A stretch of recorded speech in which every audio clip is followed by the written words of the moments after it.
E aí, galera? Beleza? E aí, tudo bem? Tô aqui para falar sobre esse 31 de março, né, que o pessoal tá comemorando e tem que comemorar mesmo o aniversário de quando os militares libertaram o Brasil do comunismo, porque realmente existia esse perigo do comunismo no Brasil. Mas mais do que isso, galera, isso só aconteceu, essa libertação só aconteceu porque havia sim uma direita no Brasil, havia direita na Igreja Católica, a Igreja Católica quando ainda prestava o serviço a Jesus Cristo, porque hoje em dia a Igreja Católica vem com teologia da libertação, você vê os padres sempre com palavras vazias, corrupção, enfim, pouco se fala mesmo da palavra, das histórias de Jesus, dos ensinamentos cristãos de caridade, e muito pouco se lembra que o próprio Papa Pio XII, decretou como herege todo aquele que fosse comunista ou a favor de qualquer associação comunista. Então, a Igreja Católica, que sempre foi anticomunista e mostrou isso muito forte em 1964, hoje já não tem mais essa pegada, hoje é teologia da libertação, hoje é tudo relativo, enfim, é o aniversário de quando a Igreja Católica também estava atuante, não só a Igreja Católica, mas as universidades no Brasil, a própria USP, que é o CCC, Comando dos Caçadores de Comunista, com quase cerca de 5 mil membros em São Paulo, não só a USP, mas outras universidades em São Paulo, universidades no Brasil todo, havia o debate sobre os valores da família, os valores cristãos, os valores conservadores, né, do trabalho. Não havia essa coisa na universidade de democratização dos seus bens, de socialização por meio do assalto, enfim, não existia isso, né?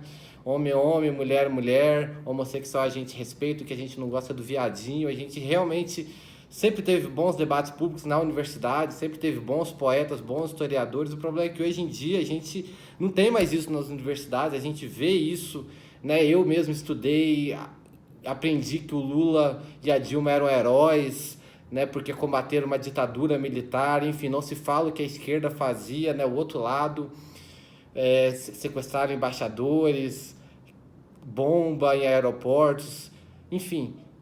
Essa galera hoje, a minha geração, essa geração que está hoje no trabalho, os médicos, advogados, promotores públicos, contadores, administradores de empresas, pequenos comerciantes, a classe vigente hoje de trabalho aprendeu na escola que o comunismo, que esse relativismo dos valores de família, esse é o certo, esse é o progresso, os iluminados, hoje os promotoria pública se sente os iluminados que podem ditar o que a sociedade tem que fazer, não acreditam mais na lei natural, na ciência natural, né? Porque quem deu a liberdade não foi o promotor público, o juiz, o desembargador, foi Deus. Deus nos deu a liberdade do ir e vir, de escolhas. Enfim, hoje a gente tem uma sociedade muito mais pautada no que a escola ensinou na década de 90, nos anos 2000, que foi totalmente infiltrada pela esquerda, do que de fato o conservadorismo que pregava-se nas universidades na década de 60, na década de 50. E eu acredito que essa mudança que a gente tem se deve muito a isso. Hoje o Bolsonaro não tem força para decretar o fim do lockdown, para botar forças armadas na rua, porque não tem uma direita para sustentar ele no poder. Né? Em 64 teve, não só nas universidades, na Igreja Católica, mas toda a mídia, a grande mídia toda apoiou o golpe de 64. Golpe de 64.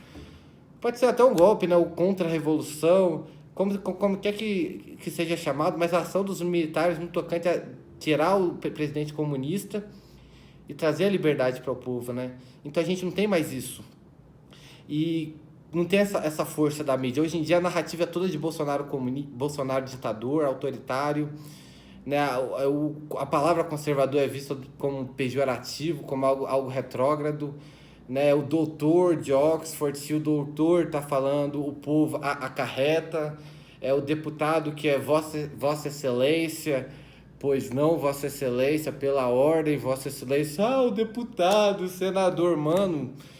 A escola acabou com a geração atual de trabalhadores, as pessoas que realmente conduzem o Brasil ao progresso através do seu trabalho. Hoje, elas têm a mente totalmente dando margem para serem exploradas, né? Não só por políticos, por juízes, por desembargadores, mas por professores de universidades, por padres que pregam coisas horríveis, enfim. A gente tem uma sociedade totalmente diferente, temos um presidente sem força em lugar nenhum da sociedade. Ele furou uma bolha, não por mérito dele, com certeza, mas muito mais por um erro da esquerda, tentar taxar o Bolsonaro como nazista, fascista, ditador, autoritário e tratar aquele modo de pessoa como uma pessoa ruim, acabou dando um tiro errado, acabou que o povo realmente acatou, e esse cara aqui é o cara que me representa, que tem os mesmos valores que eu, que pensa parecido comigo. Foi um erro da esquerda a eleição do Bolsonaro, assim como foi um erro do Padilha, diretor do Tropa de Elite, que o Capitão Nascimento se tornasse aí referência para muitos policiais, para muitas pessoas, porque era o objetivo do filme, era que o Capitão Nascimento se fosse um autoritário, nazista, fascista, violento, e que a sociedade abominasse esse tipo de pessoa, mas o tiro saiu pela culatra, o filme foi um sucesso, e foi um sucesso muito em conta do Capitão Nascimento ter sido visto pela população como alguém que representava os mesmos valores, aquilo que a população almeja do policial, que é uma atuação firme perante a bandidagem. Então, assim, a gente não está no poder, a gente, por um acaso, conseguiu o poder por um erro da esquerda. A gente conseguiu se infiltrar nesse comando, nesse sistema esquerdista por um erro deles. Porque eles não interpretaram bem onde eles estavam, quem são as pessoas, o que as pessoas pensam, e acabaram elegendo o Bolsonaro. Agora chegou a hora, o Bolsonaro não tem força, A força dele somos nós, ativistas. Chegou a hora da gente apoiar mais do que nunca o Bolsonaro, sim, mas entender o que ele passa, sabe? Não ficar cobrando do presidente, porque ele é um presidente que não tem outros meios a não ser a caneta, e a caneta simplesmente... pela caneta não faz as coisas acontecerem, né? Entre a caneta do Bolsonaro e a ação ser efetivada, há várias pessoas que têm que cumprir ordem. Primeiro escalão de funcionários públicos, segundo escalão, terceiro escalão, assessores, ministros, sabe? Existe uma narrativa, porque hoje mesmo o militar tem muito medo de agir na política, com medo da população não ser grata a ele. Enfim, já estou me alongando muito aqui, mas o que eu queria mandar essa mensagem é o seguinte: a gente não tem que cobrar do Bolsonaro, a gente tem que cobrar da população para criar uma direita. O Bolsonaro está lá para sobreviver, ele sobrevive perante o nosso apoio. Cabe a nós nos infiltrar nos meios universitários, na mídia, jornalistas, né, formar médicos, contadores, educadores físicos, administradores, motoristas de ônibus, empregadas domésticas, que haja o debate público nas classes trabalhadoras, nos sindicatos, nas associações, com o viés de preservar os valores cristãos, os valores da família, a liberdade individual do ser humano.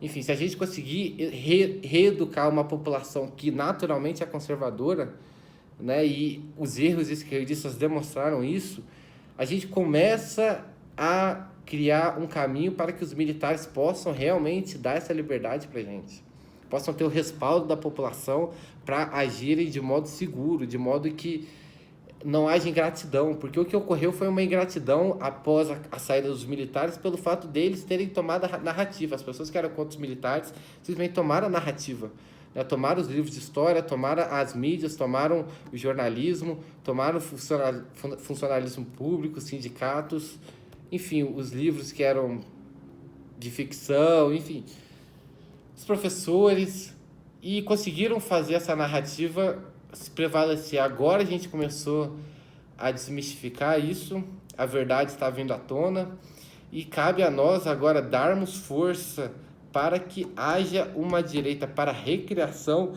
de uma direita no Brasil. Muito obrigado, quem me assistiu até aqui, forte abraço, Brasil acima de tudo, Deus acima de todos. Fui!